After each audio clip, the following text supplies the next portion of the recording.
Jamal Carter was just 22 years old when his life changed forever. One night after working late at a gas station, he was arrested for a robbery he didn't commit. The police said he matched the description of the thief. Even though Jamal kept saying, "I didn't do this," the court didn't believe him. With no money for a good lawyer, he was sentenced to 25 years in prison.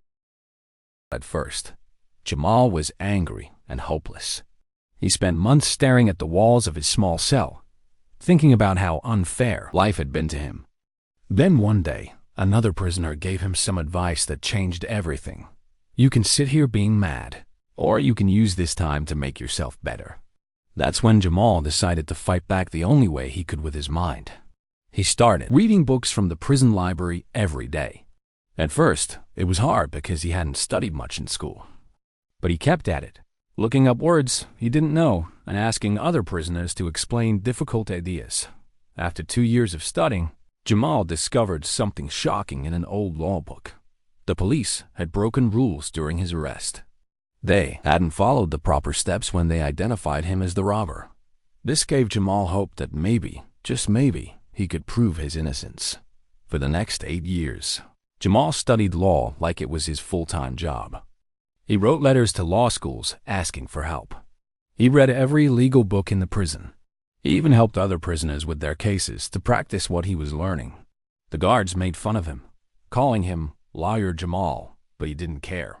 When Jamal finally filed his own appeal, the real work began. He wrote pages and pages explaining why his conviction was wrong. He found mistakes in the original police reports. He showed how his first lawyer hadn't done a good job. It took many tries and many rejections before anyone would listen. Then, after 10 long years in prison, something amazing happened.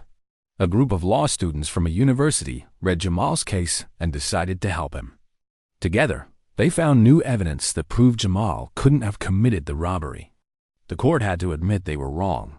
The day Jamal walked out of prison, he didn't celebrate like people do in movies.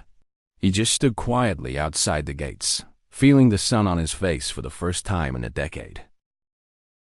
Today, Jamal works as a legal assistant, helping people who can't afford lawyers. He tells everyone that prison taught him the most important lesson. They can lock your body away, but no one can lock up your mind if you don't let them. His story shows that with enough determination, knowledge really can set you free.